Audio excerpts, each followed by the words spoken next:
this Friday past, this last weekend, they came out with the movie 45 about Jackie Robinson. Oftentimes Hollywood misconstrues history, and anytime they got an agenda, they usually put out a movie to put that message or that agenda out there. But one of the problems I had with Jackie Robinson's movie is that it ain't exactly historically accurate, and it kind of skew our idea of what racism is in America. First off, Jackie Robinson wasn't the first African American to play baseball, Major League Baseball in America. The first black guy's actual name was Bud Fowler. But what happened was Bud Fowler started playing baseball in like the 1800s, I think around like 1885 or something like that. But what happened was, right after slavery, black people started advancing despite all of the negativity and the being downgraded and oppressed. All of a sudden, the media and the newspapers started publishing every single negative thing that a black person did. All of a sudden, all the newspapers, anything about a black person wasn't nothing positive. It all started being about corruption during the Reconstruction and rapes and murders and all of that. So then, after slavery, the racism heightened, because during slavery, people promoted the image of a happy black man. That's where you get the Uncle Tom and the happy-go-lucky slave, because they were trying to promote that black people were happy as slaves. So after slavery, they lost that need to promote black people as the happy-go-lucky slave, and they start promoting us as negative. So Bud Fowler was the first African American to play Major League Baseball, and before Jackie Robinson, it was over 30 other African Americans that played in Major League Baseball. But what happened was, around the 1900s, America just relapsed into their racism, got extremely racist, and they kicked all black people out of anything productive. They kicked them out of Major League Baseball, all professional sports. They kicked them out of the Kentucky Derby. A lot of people don't know this, but African Americans won they won 18 out of the first 25 Kentucky Derbies before they were kicked out.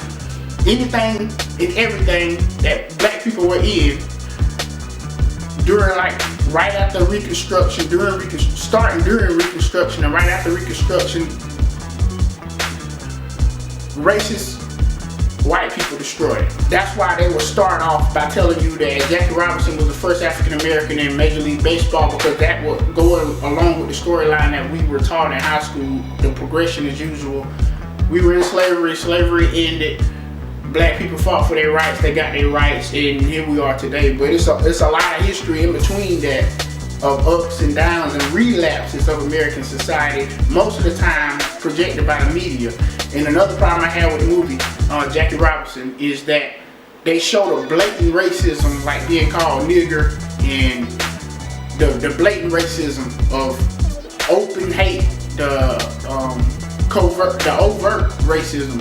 So when people see this form of racism, they'll look at America today and be like, well, we came a long ways. Racism doesn't exist because they're only showing one form of racism, which is the overt racism. You nigger, coon, all of this. You can't eat in our restaurant. We don't want you on our team. We don't want you on our bus. All of this is overt racism, and you're showing one form of racism. But racism takes many different forms: institutional racism, systemic racism, covert racism. So all of those racisms is still racism, and they're just as dangerous and just as detrimental as overt racism, being called nigger. And actually, somebody calling you a nigger ain't gonna make you or break you. It's not gonna stop you from being able to eat. It's not gonna stop you from getting a mortgage. It's not gonna stop you from doing any of that. But systemic racism will stop you from doing that. Even though the loan officer isn't calling you a nigger, but they're giving you a subprime loan that eventually is going to cause you to lose your home, which African Americans are targeted more with subprime lending than any other ethnic group. Baltimore says Wells Fargo ought to pay for this blight because it violated the Federal Fair Housing Act by targeting minorities for discriminatory subprime loans. It's now filed a lawsuit. It's a tough case to prove, though, but recently Baltimore got some help from 2 former Wells Fargo loan officers. One of them, Beth Jacobson, agreed to talk with us. Is there any doubt in your mind that Wells Fargo was preying on the black community? No. It was how to make more money.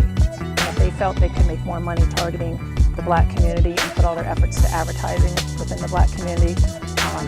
I don't have any doubt that Wells Fargo would do that. Jacobson, who says she once made upwards of $700,000 a year in commissions and salary, says most of her subprime high-risk customers were black by design. Wells Fargo set up a whole platform called Emerging Markets that was geared to the African American. All their literature had pictures of African Americans on that. And according to one of Jacobson's colleagues, who may also testify on Baltimore's behalf, Wells Fargo even had software designed to print out flyers to persons speaking the language of African Americans. That right there is a form of racism that trumps the being called nigger and the covert racism that they had in the 50s and 60s and 70s. The racism that exists now of not hiring black people simply because they got a black name. An unemployed black woman pretends to be white, and the number of job offers she gets go way up. This is an interesting article on Techieville by Yolanda Spivey. Yolanda Spivey is a black woman. She was unemployed 2 years. She applied to over 300 open jobs in insurance, which is where she worked for 10 years, definitely her area of expertise and experience. She did not get a single response. She went back to college, finished her degree, applied again, wasn't getting any responses to the jobs she applied to on Monster.com. She goes back in, she creates a fake applicant named Bianca White, fills in the identical employment history, identical resume, identical education as her real self, Yolanda Spivey, changes the phone number from her home phone to her cell phone so that it can't be linked back to her original profile, and then she puts white on the diversity questionnaire. Phone call, same day. Emails, packed, same day. She gets a whole bunch of job offers in the field of insurance. In 1 week, she received 9 phone calls as Bianca White and none as African-American Yolanda Spivey. And she received 7 emails as Bianca White and only 2 as Yolanda Spivey. Those forms of racism are more detrimental than the covert forms of racism.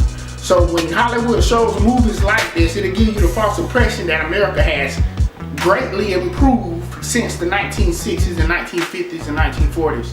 But there are other forms of racism that we have to still fight, and we haven't greatly improved. A person with a black name has a 50% less chance of getting hired than a person with a white name.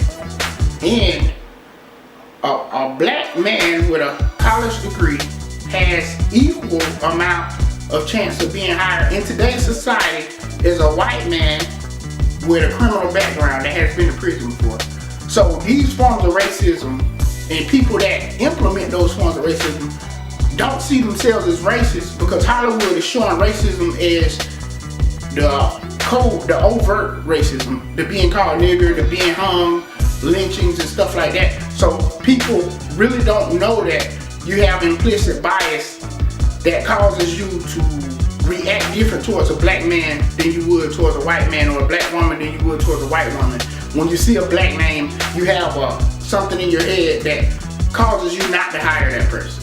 It's seen in the job market all the time. There's studies done on it, experiments done on it. Most of us would like to think that we are not racist, but could we harbor prejudices that we may not even be aware of?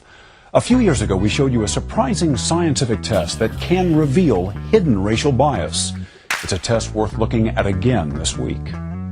Well, I could tell when I was taking it, I had so much of an easier time doing the white with good, much to my dismay.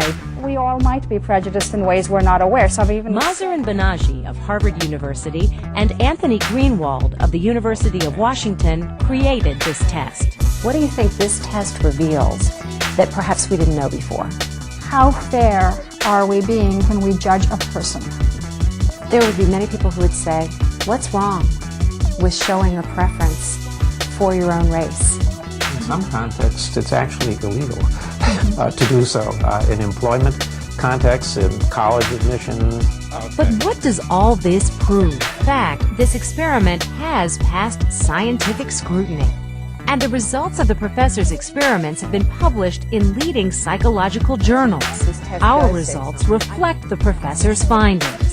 Something like 79 or 80% of white Americans who take the test show a preference for white over black. Hollywood promoting one type of racism makes it harder to fight racism because people think they know what racism is, and that's being called a nigger, being made to sit on the back of the bus, being lynched. But racism is deeper than that, more complex than that, and Hollywood promoting that one type of racism makes it extremely hard for you to even be able to have a educated conversation about racism, because people are going to say that's a long time ago and we got over that, we moved on. We haven't. I'm telling you, we haven't. Look at the stats. You can go to any, like I said in other videos, go to Harvard and Stanford. They got tests online called implicit association tests, implicit bias. And you will see that America's idea of black is bad, white is good.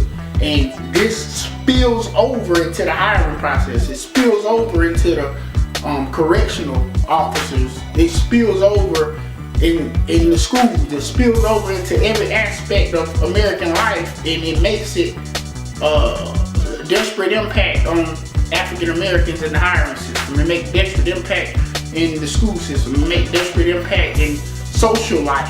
You want a player who doesn't have the guts to fight back?